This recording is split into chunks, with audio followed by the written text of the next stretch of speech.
사랑하는 성도 여러분, 한 주간도 주의 은혜 가운데 평안하게 잘 지내셨죠? 오늘 또 우리 사무엘상 이야기들을 만나면서 하나님의 귀한 은혜를 경험하는 시간이 되기를 바랍니다. 하나님께서 오늘도 주시는 말씀 속에서 우리가 귀한 깨달음을 얻게 되기를 바랍니다. 지난주에 우리는 이스라엘의 첫 번째 왕이 된 사울에 대하여 공부했습니다.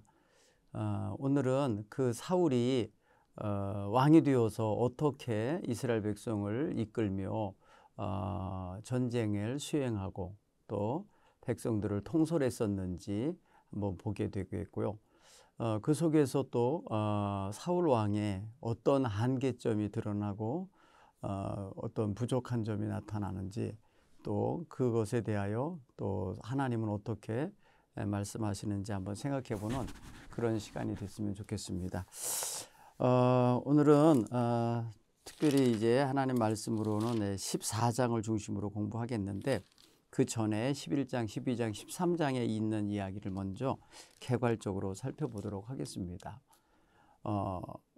사울 왕이 임금이 되어서 기름 부음을 받고 백성들 앞에 이제 임금이라고 선포가 되어진 후에 어떤 특별한 왕궁이 따로 마련되어 있지 않았기 때문에 그냥 평소 살던 자기 집 기브아에 있는 자기 집으로 돌아가서 그곳에서 이제 거주하게 됩니다. 그리고 또한 한때 그를 비아냥대면서 뭐랄까 이 사람이 어떻게 우리를 구원할 수 있는 구원자가 되겠냐 하면서 불량배들이 한쪽에서 불평하고 내지는 무시하고 있었다라는 이야기를 한번 들었지 않습니까? 그런데 그때의 사울은 아직 힘이 없기 때문에 그들을 짓누르거나 다스릴 수가 없었던 것 같아요.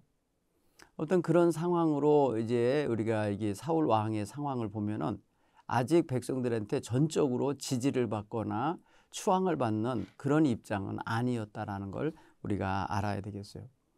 하나님 앞에 왕을 구해서 왕을 세워달라고 하는 것 때문에 이제 왕이 선출돼서 이렇게 기름 부음을 받긴 했지만 백성들 입장에서는 백성들 스스로가 찾아서 뽑아낸 게 아니고 제비뽑기를 해서 하나님이 정해주셨기 때문에 어느 사람이 세워지든 간에 그 사람에 대해서 잘 모르는 수밖에 없죠.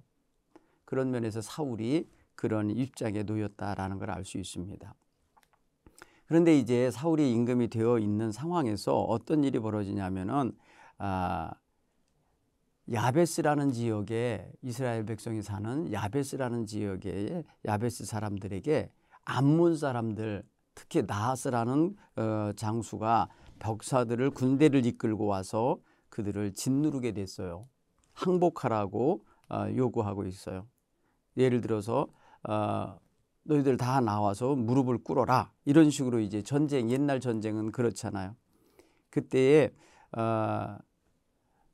이 야베스 사람들이 가서 평화를 언약을 맺자 평화 조약을 맺자라고 할 때 저들이 평화 조약을 맺어주질 않고 어떤 조건을 냈냐면 너희들 모두 다 한쪽 눈을 빼면 애꾸 눈이 되면은 맺어주겠다 이런 식으로 모욕적인 말을 하게 됩니다. 그때에 이 야베스 사람들은 굉장히 속상하죠.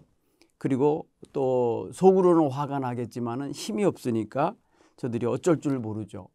그래서 7일을 좀 말미를 달라 이래가지고 7일 동안에 우리를 구원할 자가 있으면 너희들과 맞서 싸울 것이고 없으면 너희가 원하는 대로 하겠다고 이러면서 7일의 시간을 벌어요.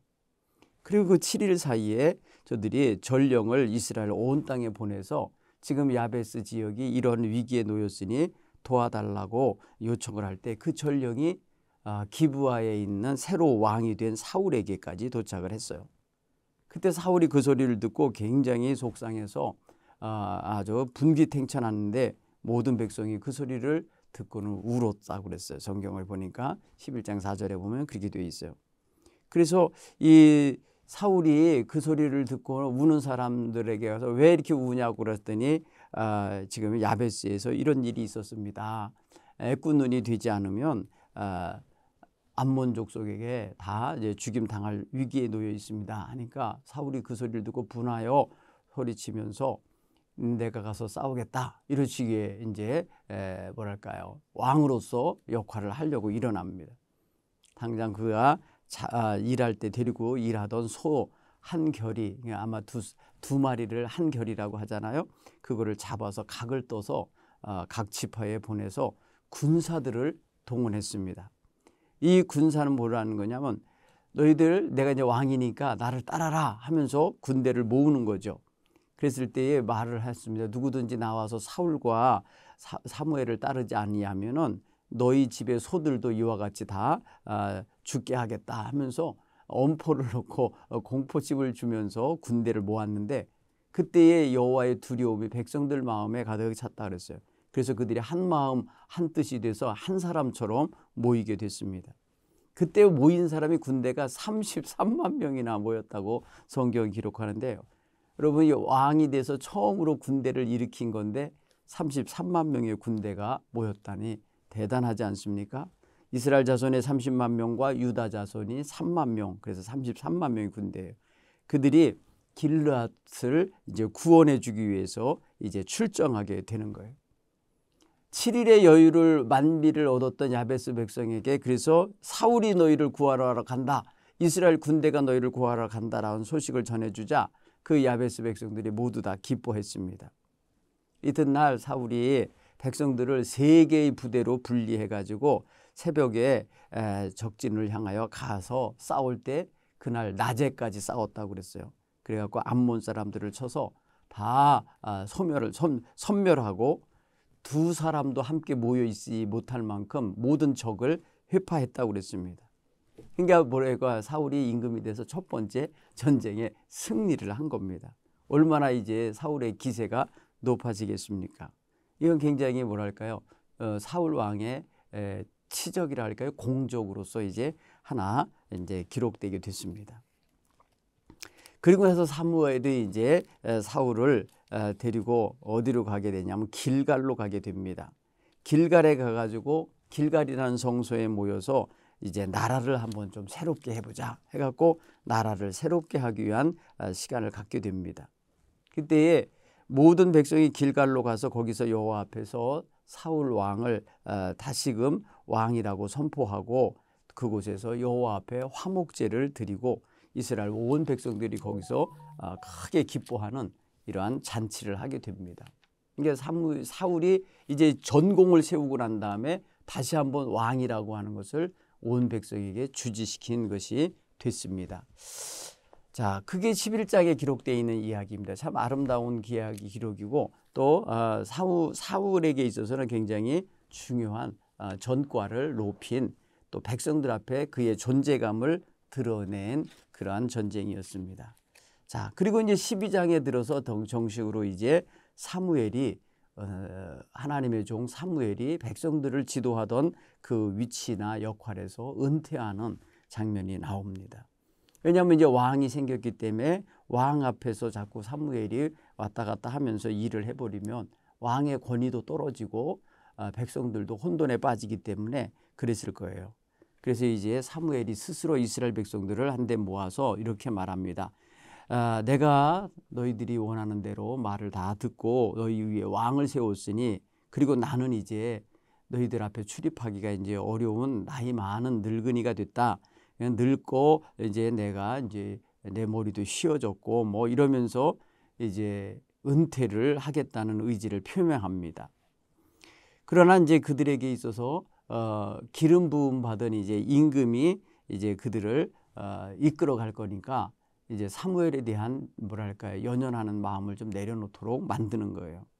그러면서 은퇴하면서 사무엘은 뭐라고 그러냐면, 내가 어려서부터 너희들과 함께 있으면서 백성들 다스리면서 누구에게 누구의 물건이나 짐승이나 가축을 뺏은 게 있는지 이제 정산하는 작업을 합니다. 스스로 백성들 앞에 확인을 시키는 거예요.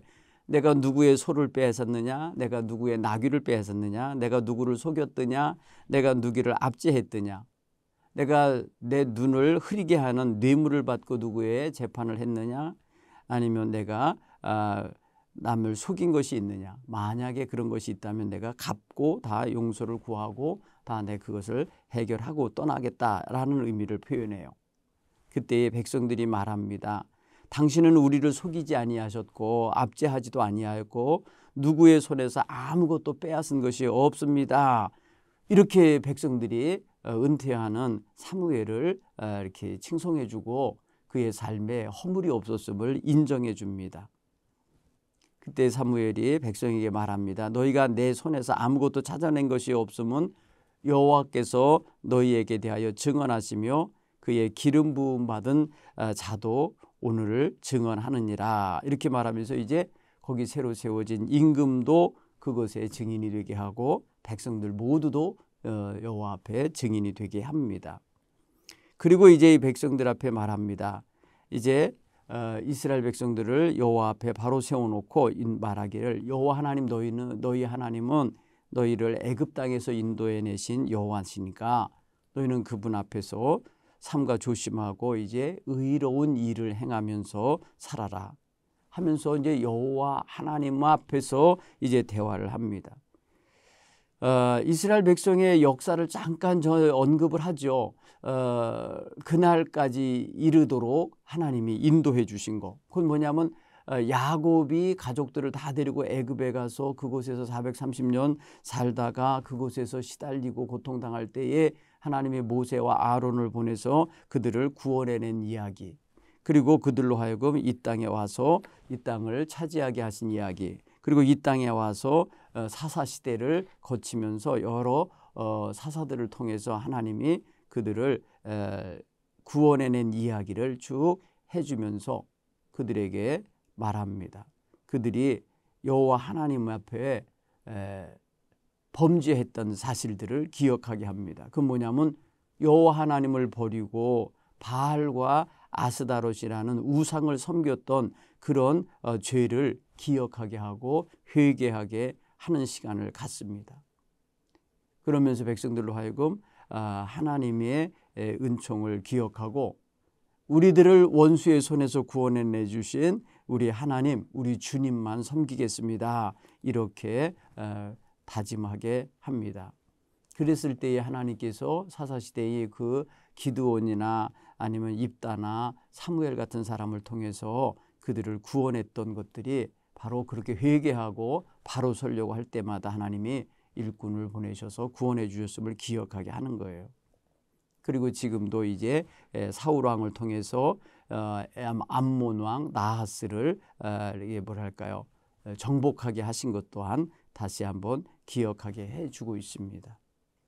그러면서 이제 사무엘은 이스라엘 백성이 구하여서 하나님이 택하여 왕을 세운 그 왕이 이제 여호와 하나님을 경외하고 여호와 하나님의 말씀을 듣고 하나님 명령을 거역하지 아니하면 좋은 왕이 될 거고, 그리고 그 왕이 이스라엘 백성을 잘 다스리면 좋은 임금이라 칭송받을 거지만 그렇지 않으면 왕이든지 백성이든지 여호와의 명령을 여호와의 목소리를 따르지 않고 듣지 아니하면 여호와의 손이 그 백성들을 그 조상들을 치신 것처럼 또 치실 거라고 하는 경고를 해줍니다. 여러분, 임금이어도 여호와 하나님의 뜻을 따라서 왕 노릇을 해야 됨을 오늘 여기서 말해주고 있는 거예요. 백성들은 물론이고 왕을 비롯하여 온 백성이 정말 여호와 하나님의 법도대로 살아가야 그것이 바로 하나님이 원하시는 일이라는 것을 깨닫게 해 주신다는 거죠. 그리고 또 하나님께서 이스라엘 백성에게 마음에 품고 계신 것이 하나 있다는 걸 알려주는데, 그게 뭐냐면은 이스라엘 백성이 예를 들어서 뭐예요? 하나님 앞에 왕을 구한 것을 죄라고 책망해 줍니다. 왕을 구하는 죄를 너희가 범했다, 이렇게 인식시켜 줍니다. 이스라엘 백성이 실제로 그래요. 모든 백성이 사무엘에게 이르되 당신의 종들을 위하여 당신의 하나님께 기도하여 우리가 죽임을 당하지 않게 해 주십시오. 우리가 우리의 모든 죄에 더해서 왕을 구하는 죄까지 더했나이다, 뭐 이렇게 고백을 해요. 그런데 그것은 자기 스스로들도 이제는 왕을 이제 원하는 대로 얻었음에도 불구하고 한쪽 마음에는 우리가 하나님을 버리고 왕을 달라고 한 거구나라는 것을 이제 깨달은 거죠. 그래서 자신들 스스로들이 그렇게 죄를 졌으니 우리를 위해서 중보기도 해달라고 이렇게 사무엘에게 청원합니다. 그때 사무엘은 나는 너희를 위하여 기도하기를 쉬는 죄를 여호와 앞에서 결탄코 범하지 아니하겠다. 이렇게 말하면서 중보기도자로 남겠다고 얘기합니다. 그리고 그들로 하여금 하나님의 법도를 잘 지키도록 마무리를 잘 해주고 은퇴하는 모습을 보게 됩니다. 이제 사무엘은 이제 사무엘상 12장에서 은퇴를 합니다. 그리고 이제는 백성들의 총지휘관은 이제 사울 왕이 되는데, 사울 왕이 이제 하나님을 잘 섬겼던 사무엘과 같은 그런 전통과 신앙과 그런 어떤 말씀에 중심한 그런 지도자로 서면 좋은데, 정말 그러지 못할 그런 연약함을 가지고 있는 거라는 걸 우리가 알고 있거든요. 그것을 이제 우리가 이제 앞으로 사무엘이 없는 사울 왕국 체계에서 어떤 위기가 있는가를 한번 볼 수 있는데, 13장부터 드러나기 시작합니다. 성경은 조금 이제 객관적인 이야기를 하나 하는 게 뭐냐면, 이제 사울 왕이 왕 될 때 나이가 뭐 40살이었다. 그 당시에 군대는 이스라엘 백성은 3,000명, 그가 데리고 다니던 군사는 3,000명이었다. 뭐 이런 어떤 객관적인 그 당시의 상황을 이야기해 줍니다. 그 3,000명 중에 2,000명은 사울 왕이 지휘를 했고 1,000명은 왕자인 요나단에게 맡겨서 지휘를 하게 했다고 성경은 말합니다. 이제 저들에게 있어서 이제 적이 하나 또 등장하는데, 그게 다름이 아니라 블레셋이라고 하는 그 땅의 맹주 역할을 하고 있었던 군대입니다. 사울과 요나단은 이제 블레셋이라고 하는 막강한 대적을 상대로 이스라엘을 지켜내야만 하는 그런 처지가 됐습니다. 이스라엘 백성들은 3,000명이라고 하는 아주 적은 수의 군대였지만 블레셋은 아주 많은 군대였어요. 사무엘상 13장 5절에 보면 블레셋 사람들이 이스라엘과 싸우려고 모였는데 병거가 3만이요 마병이 6천이요 백성은 군대죠. 백성은 해변에 모래같이 많더라. 이들이 이스라엘을 치려고 올라와서 벳아윈 동쪽 믹마스에 진을 쳤다. 상황이 굉장히 위급한 상황이라는 사실을 알고 이스라엘 백성들은 절박함에 그만 굴 속으로, 숲을 속으로, 바위 틈으로, 그리고 은밀한 곳과 웅덩이를 파서 숨었습니다. 어떤 히브리 사람들은 요단강을 건너 갓과 길르앗 지방 저 동쪽으로 탈출하기도 했어요. 사울은 그러나 아직 길갈에 있었고 그를 따르던 백성들은 그 소식을 듣고 벌벌 떨었다고 성경은 표현해요. 여러분 가만히 느낌을 느껴보세요. 사울이 왕이 돼서 백성들을 지도하고 이끌어 가야 되는데 백성들이 지금 블레셋이라고 하는 막강한 군대가 쳐들어오자 굉장히 두려워 떨고 지금 어떻게 해야 될지 알지 못하여 어디 저기 그냥 숨는 곳 찾아서 다 숨어버리고 도망쳐서 탈영하듯이 저쪽 동쪽으로 요단강 건너서 달아나 버리고 막 하는 상황이고, 왕 곁에 있는 군대 2,000여 명이 다 벌벌 떨고 있다. 말이 됩니까? 이게 지금 상황이 이런 상황으로 보도돼요. 그러다가 자기들을 축복하면서 뒤에서 이제 뒷배가 돼주고 이제 영적인 후원자가 되어야 될 사무엘이 빨리 와서 전쟁을 하게 축복해주고 기도해줘야 되는데 안 오는 거예요. 온다고 한 날 7일 동안 기다리는데 안 오니까 그 7일이 다 됐으니까 그날 사울이 너무 급박한 마음을 갖자 자기 스스로 사무엘인 제사장이 해야 될 일을 자기가 해버려요. 번제와 화목제물을 가져오게 해서 자기가 직접 번제를 드리는 일을 해요. 근데 성경은 공교롭게도 이 번제 드리기를 마치자 사무엘이 도착했다고 성경은 말합니다. 그러니까 그날 약속한 날 온 거 맞아요. 왔는데 조급한 마음을 가졌던 사울 왕이 기다리지 못하고 하나님 종의 말씀을 믿고 기다리지 못하고 서둘러서 조급한 마음에 행한 것이 그만 무슨 일이 벌어졌냐? 선을 넘는 일이 되고 말았어요. 그날 사무엘이 왕에게 책망합니다. 왕이 행하신 것이 무슨 일입니까? 하면서 물어요. 사울이 말합니다. 백성은 내게서 흩어져서 타령해 가고 없고 당신은 정한 날에 온다는데 오지 않고 블레셋 군대는 지금 믹마스까지 가까이 와서 내 코앞에까지 모여 있는데 내가 정말 어찌해봐 은총을 구하지도 못했고 아직 출정 명령도 못 받아서 지금 이러기에 있어서 내가 부득불 내가 번제를 드렸나이다 이러면서 변명을 합니다. 그때 사무엘이 사울 왕에게 왕이 행한 건 망령되게 행한 겁니다. 망령되다라는 표현을 썼어요. 여러분 이게 굉장히 안 좋은 표현일 것 같아요. 그죠?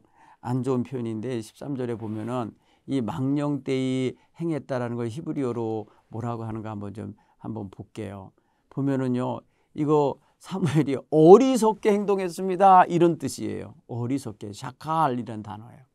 네. 여러분 샤칼이라고 하는 거 어리석게 행동한 겁니다.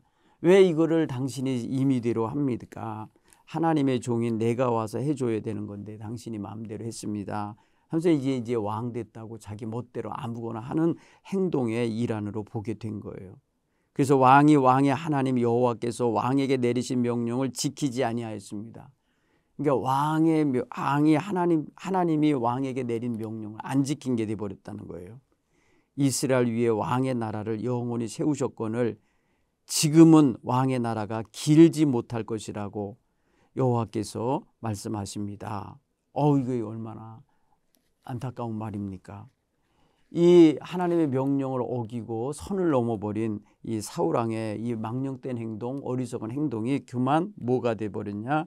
그의 왕의 나라가 길지 못하는 그건 뭐예요? 왕의 나라가 길지 못하는 단명하는 왕이 될 거라고 하는 이런 어떤 저주 섞인 예언의 말씀을 들은 거예요. 사울 왕이 얼마나 마음에 조급함이 들었고 두려움이 들었으면 이렇게 행동했겠나 하시면 이해도 되지만 그럴지라도 넘어서는 안 될 선이 있고 그럴지라도 꼭 지켜야 할 여호와의 말씀이 있는데 그 말씀을 버렸다고 오늘 성경은 표현하고 있어요. 결국은 하나님도 사울을 버린 게 돼버려요. 그래서 13장 14절에 보면은 여호와께서 그의 마음에 맞는 사람을 구하여 여호와께서 그를 그의 백성의 지도자로 삼으셨느니라 이렇게 표현해요. 이게 뭐예요? 사울이 지금 왕인데 여호와 하나님의 마음에 맞는 사람을 다시 또 찾아서 그 백성의 지도자로 삼으셨다고 이렇게 얘기를 하니 사울의 입장에서는 버림당하는 느낌이 분명히 들 겁니다. 기가 막히죠.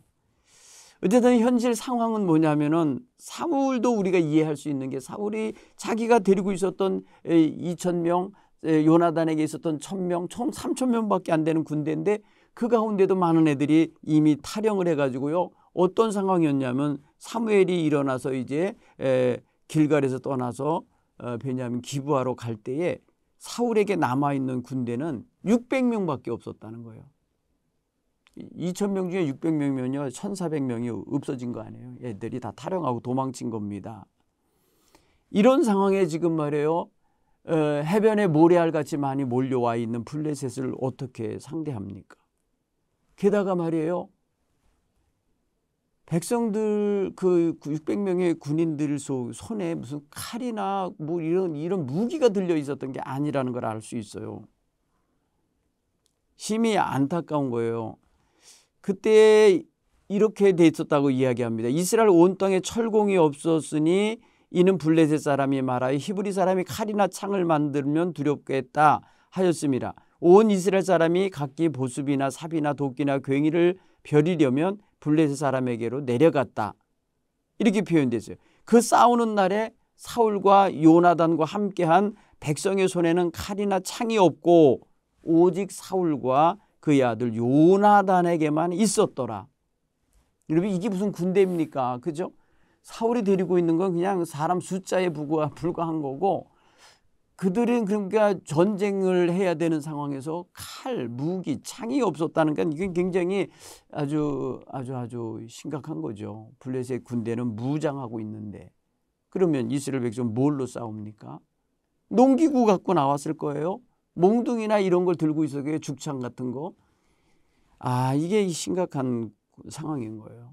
자, 이런 상황에 지금 사울 왕이 놓여 있는데, 오늘 우리가 이제 하나님 앞에서 우리의 상황을 보면은 우리가 모든 것을 우리 힘으로 다 해낼 것 같은 그런 어떤 자세를 가지고 사는 자신감을 갖는 것도 좋지만은, 자기가 얼마나 자기 현실을 볼 때에 부족한 자인가, 가진 것이 없고 또 행할 수 있는 능력이 없고 또 멀리 보지 못하는 해안도 없고 모든 걸 꿰뚫어 볼 만한 지식도 없는 그런 무능한 것을 깨달으면 겸손해질 수 있고 하나님만 의지하고 하나님이 하라는 대로 하는 자세를 가질 것 같은데, 사울은 지금요 자기 군대를 의지하려고 했던 것 같아요. 자꾸 병사들이 탈영하고 없어지니까 그거 붙잡으려고, 그리고 그들을 의지하고 전쟁 한번 해보려고 자기 멋대로 먼저 하나님 앞에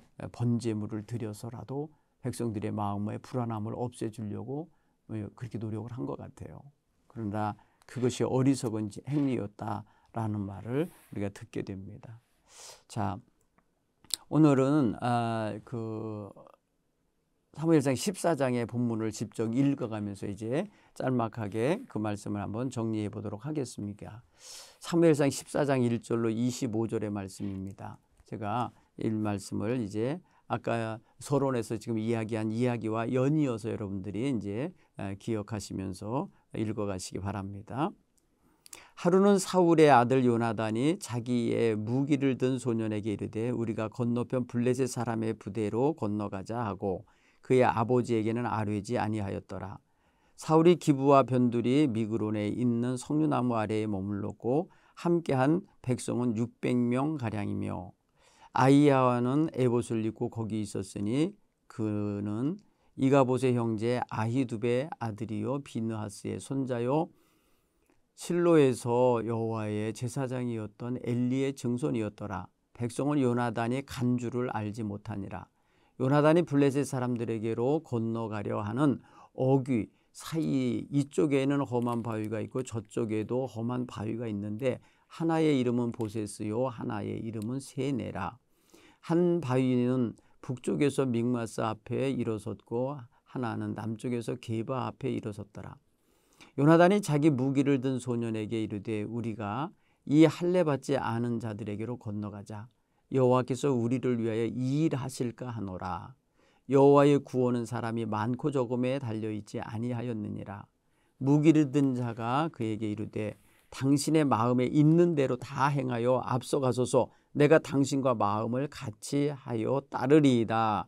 요나단이 이르되 보라 우리가 그 사람들에게로 건너가서 그들에게 보이리니 그들이 만일 우리에게 이르기를 우리가 너희에게로 가기를 기다리라 하면 우리는 우리가 있는 곳에 가만히 서서 그들에게로 올라가지 말 것이요 그들이 만일 말하기를 우리에게로 올라오라 하면 우리가 올라갈 것은 여호와께서 그들을 우리 손에 넘기셨음이니 이는 우리에게 표징이 되리라 하고 둘이 다 블레셋 사람에게 보임에 블레셋 사람들이 이르되 보라 히브리 사람들이 그들이 숨었던 구멍에서 나온다 하고 그 부대 사람들이 요나단과 그 무기 든 자에게 이르되 우리에게로 올라오라. 너희에게 보여줄 것이 있느니라 한지라. 요나단이 자기 무기를 든 자에게 이르되 나를 따라 올라오라. 여호와께서 그들을 이스라엘의 손에 넘기셨느니라 하고 요나단이 손발로 기어 올라갔고 그 무기를 든 자도 따라갔더라. 블레셋 사람들이 요나단 앞에서 엎드려지매 무기를 든 자가 따라가며 죽였으니 요나단과 그의 무기를 든 자가 반나절가리 땅 안에서 처음으로 쳐 죽인 자가 20명 가량이라. 들에 있는 진영과 모든 백성들이 공포에 떨었고 부대와 노략군들도 떨었으며 땅도 진동하였으니 이는 큰 떨림이었더라. 베냐민 기브아에 있는 사울의 파수꾼이 바라본즉 허다한 블레셋 사람들이 무너져 이리저리 흩어지더라. 사울이 자기와 함께한 백성에게 이르되 우리에게서 누가 나갔는지 점호하여 보라 하여 점호한즉 요나단 거기에 무기를 든 자가 없어졌더라. 사울이 아히야에게 이르되 하나님의 궤를 이리로 가져오라 하니 그때에 하나님의 궤가 이스라엘 자손과 함께 있음이니라. 사울이 제사장에게 말할 때에 블레셋 사람이 진영에 소동이 점점 더한지라. 사울이 제사장에게 이르되 내 손을 거두라 하고 사울과 그와 함께한 모든 백성이 모여 전장에 가서 본즉 블레셋 사람들이 각각 칼로 자기 동물을 침으로 크게 혼란하였더라. 전에 블레셋 사람들과 함께하던 히브리 사람들이 사방에서 블레셋 사람들과 함께 진영에 들어왔더니 그들이 돌이켜 사울과 요나단과 함께한 이스라엘 사람과 합하였고 에브라임 산지에 숨었던 이스라엘 모든 사람도 블레셋 사람들이 도망함을 듣고 싸우러 나와서 그들을 추격하였더라. 여호와께서 그날에 이스라엘을 구원하심으로 전쟁이 베다인에 지나니라. 이날에 이스라엘 백성들이 피곤하여 하였으니 이는 사울이 백성에게 맹세하여 경계하여 이르기를 저녁 곧 내가 내 원수에게 보복하는 때까지 아무 음식이든지 먹는 사람은 저주를 받을지어다 하였음이라. 그러므로 모든 백성이 음식을 물을 맛보지 못하고 그들이 다 수풀에 들어간즉 땅에 꿀이 있더라. 아멘. 자, 요 25절까지 읽었습니다. 25절까지 읽은 내용을 딱 보면은 앞에서 11장, 12장, 13장에서 읽었던 그 사울의 모습 속에서 나타난 어리석게 행동한 행동이 여기 또 하나 드러나게 있어요. 전쟁에 나와 있는데 백성들에게 아무것도 먹지 말고 금식을 시켰다는 사실 자체가 어리석은 짓이고 자기 병사가 누가 밖에 나가서 어떤 행동을 했는지 누가 탈영해 있었는지 어디에 있는지도 전혀 모르고 있는 이런 지휘관이었다는 사실을 보게 됩니다. 자, 오늘 말씀을 한번 좀 건너뛴 장들에 대한 내용은 아까 요약을 했으니까 오늘 읽은 말씀만 먼저 정리하도록 하겠습니다. 블레셋과 대치한 사울이 있는 장소와 요나단이 있는 장소를 각각 살펴보면은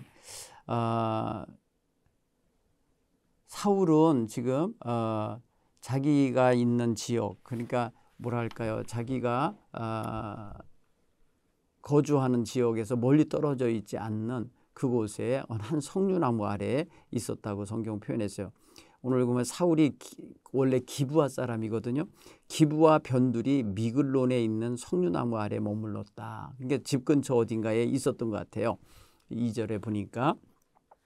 그런가 하면 요나단은 지금 블레셋 진영으로 가기 위해서 어떤 바위 계곡 근처에 있었습니다. 그러니까 보세스와 세네라고 하는 거대한 바위가 형성된 협곡, 그곳에 머물러 있었다고 오늘 4절에 이야기하고 있습니다. 그러니까 보니까 사울과 요나단의 위치가 다른 거죠. 놓여 있었던 자리가 다릅니다.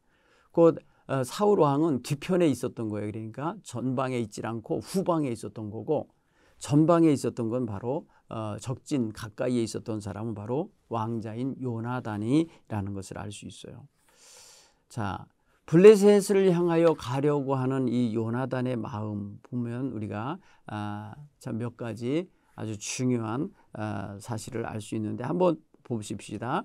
5절 이하에 6절 이하에 보면은요, 요나단이 자기 병기 무기를 든 소년에게 말하잖아요. 자, 우리 저 할례 받지 않은 자들에게 건너가서 저놈들을 한번 좀 다스리자, 뭐 얘들 정복해보자, 이런 어떤 의도를 표현하는 거거든요. 그때 그가 입에서 내놓은 확신 있는 말이 몇 가지가 나와요. 실제 6절에 보면은 이런 말을 합니다. 여러분 한번 살펴보세요. 6절에 야, 우리 저쪽에 건너가자 이렇게 표현하잖아요. 그 할례 받지 않은 자들, 그 블레셋 군대에게 건너가자는 거예요. 단둘이서.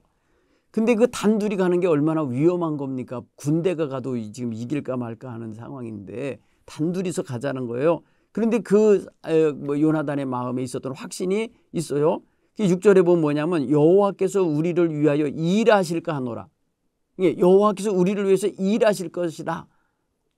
여호와의 구원은 사람의 많고 적음에 있지 않다. 이런 확신 있는 말을 해요. 그러니까 지금 단둘이어도 상관없다는 거예요. 왜? 여호와께서 함께 하시면 우리를 위해서 일하실 거니까. 이런 확신이 있었고요. 두 번째는요, 10절쯤 가서 보면 이런 말이 있어요.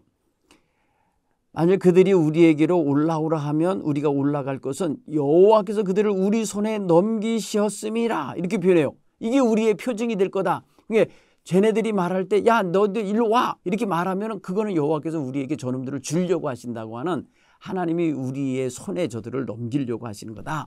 이런 확신이 있어요. 그런가 하면 12절에 보면 또 그 비슷한 말이 또 하나 나오죠. 그 뭐냐면은 요나단이 무기 든 사람에게 말하잖아요. 나를 따라 올라와라. 여호와께서 그들을 이스라엘 손에 넘기셨느니라. 이렇게 표현했어요. 아주 확신을 갖죠. 응? 우리 손에 넘기셨음이라. 이스라엘 손에 넘기셨음이라. 이게 여러분 요나단이 갖고 있는 하나님이 우리에게 행하고 계신 하나님이 자기를 도우시면서 일하시는 것을 확실히 알고 표현한 내용입니다. 멋있죠? 자, 우리는 정말 이성적으로 생각해 볼 때는 야, 이게 숫자 계산해서 안 돼. 이거 너무 무모한 행동이야. 안 돼. 뭐 우리 힘이 없어. 안 돼. 우리는 무기도 부족해. 안 돼. 다 안 돼, 안 돼로 갈 수 있는 상황 아닙니까? 그런데 요나단의 마음속에는 여호와께서 함께 하셔서 일하시면 된다는 거예요. 아, 여호와께서 우리를 위하여 일하실까 하노라. 오늘의 주제입니다. 여러분이 하나님 앞에 기도할 때 이런 믿음을 갖고 기도하시기 바랍니다. 내가 기도하면 여호와께서 일하실 것을 내가 믿는다.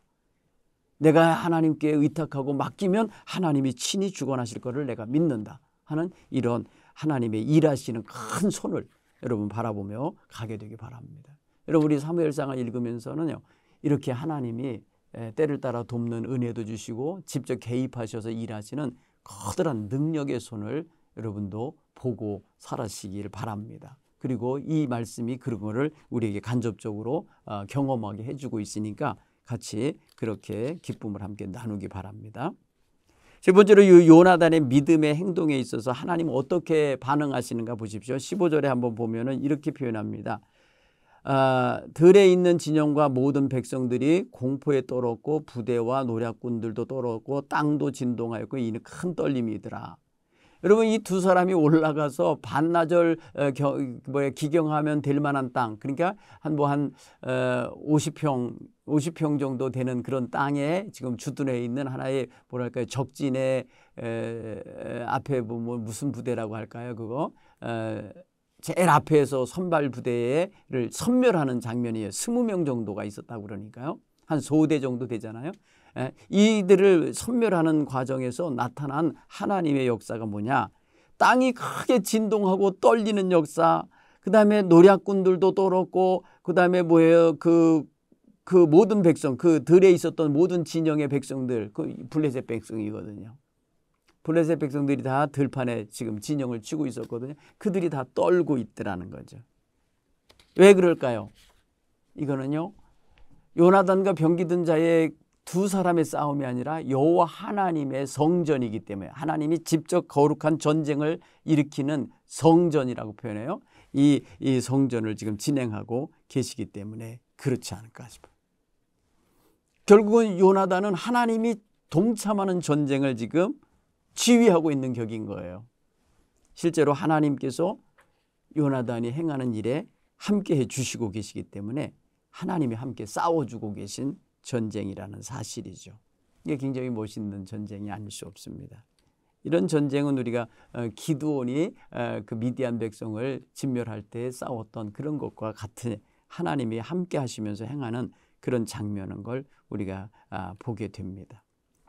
그죠? 여기서 보면은 요나단이 한 말처럼 하나님의 구원은 사람의 많고 적음에 있지 않다. 사람 숫자에 연연하지 않으신다. 이거 아주 그대로 증명해 주고 계신 장면이라 볼 수 있습니다.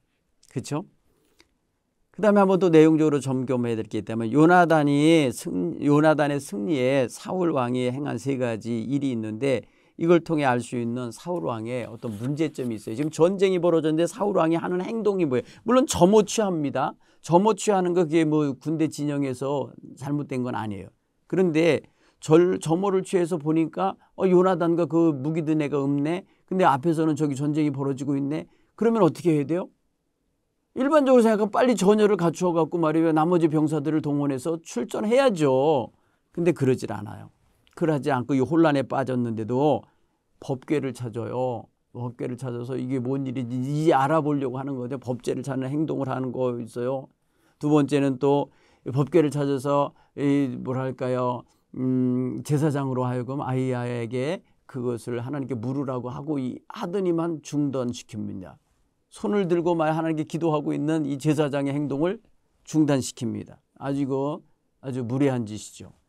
세 번째는 또 뭐냐면 병사들로 하여금 저녁까지 이 병사들 다 이 적진을 물리칠 때까지 아무것도 먹지 마. 뭐 이랬다는 거예요. 여러분 보통 싸우러 갈 거면 빨리 배 채워, 빨리 먹을 거 해, 군량비 챙겨 뭐 이러면서 막 먹을 걸 챙겨서 일단은 시민하게 해줘야 되는데 그러질 않고 있어요. 이건 뭐냐? 한마디로 말하면 사울 왕이 판단력이 흐려지고 있구나. 이 상황 판단을 못하는구나 라는 것을 알 수가 있어요. 그러니까 모자라는 왕 같은 모습을 보여주고 있어요. 이런 거를 우리가 볼 수 있어요. 다섯 번째로 점검해 볼 수 있는 내용은 뭐냐? 요나단이 믿음으로 시작한 이 전쟁이 어떻게 마무리되고 있나 보십시오. 믿음으로 출발했잖아요. 두 사람이서 그의 무기든 자와 함께 시작된 건데 이게 어떻게 마무리돼요? 결국에는 이스라엘 백성의 대승리로 끝나게 해주고 있다는 거죠. 그렇죠? 왜 그러냐면 여호와께서 그날 그들과 친히 싸워주셨기 때문에 그런 거예요.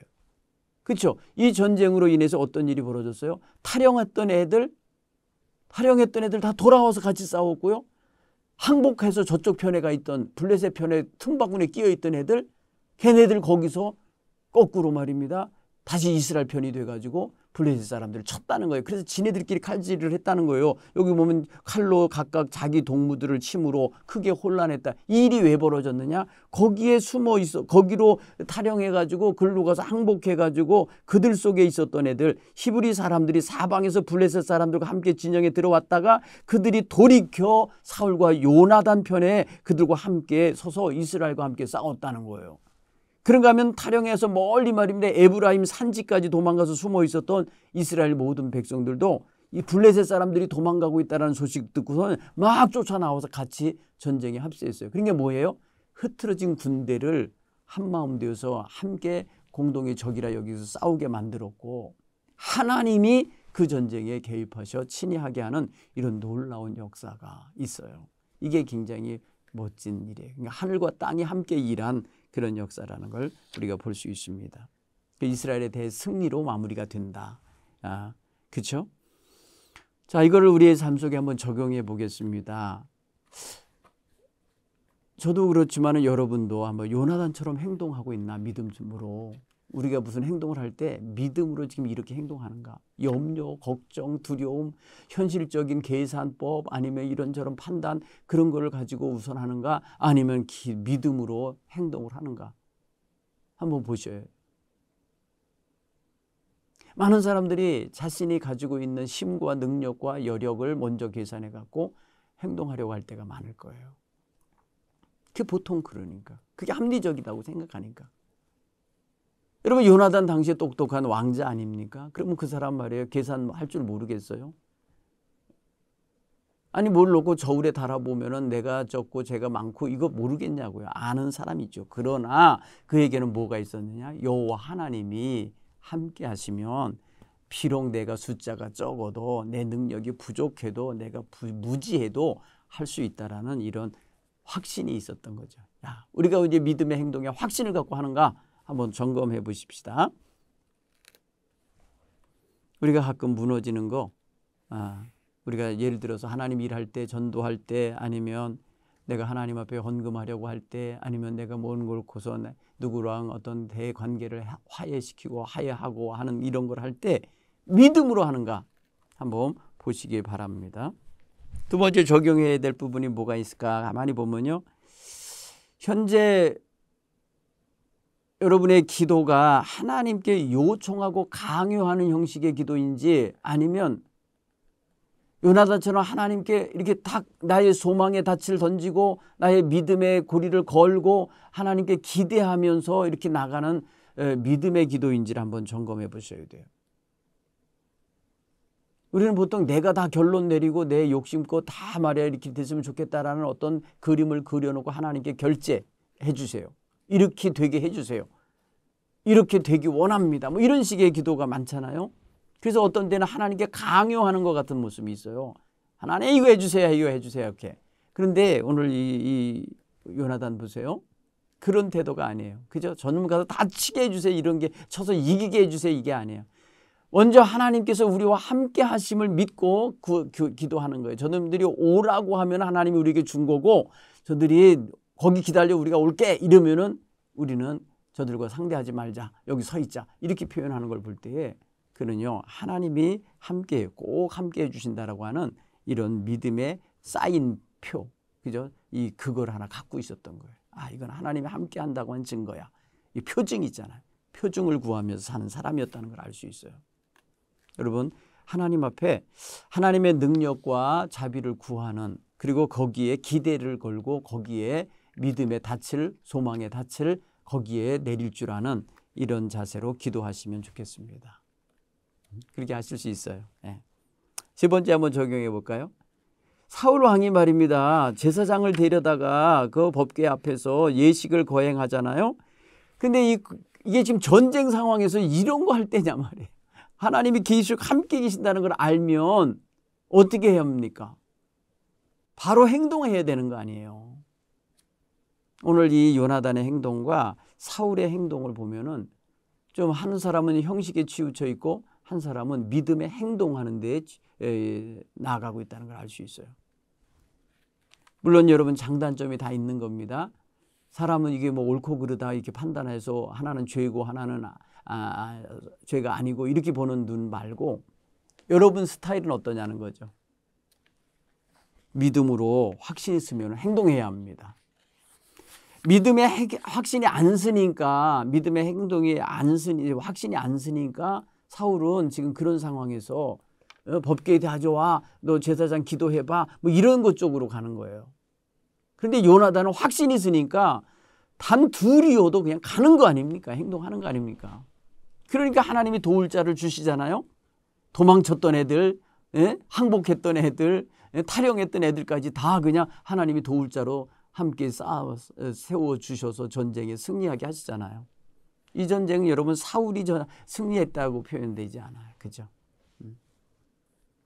어쨌든 우리는 하나님께 기도하는 시간과 묻는 시간이 있는가 하면은 하나님이 주신 사인이 왔잖아요. 하나님이 주신 믿음의 확신이 왔잖아요. 그러면 행동해야 되는 겁니다. 망설이면은요, 사탄이 틈탑니다.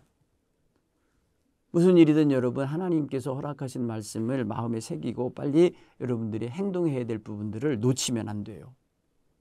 네, 오늘 요나단 같은 경우 사실 말이면 자기도 계산해 보면 알아요. 쟤네들은 게 해변가에 모래알같이 많이 몰려온 적들인데 우리 군대는 제일 흩어지고 탈영하고 무기도 없고 얼마나 열악합니까? 그럼에도 불구하고 하나님이 일하실까 하노라. 하나님께서 일하시면 되는 거예요. 이게 성경이 아주 비합리적인 것 같지만 이게 믿음인 거예요.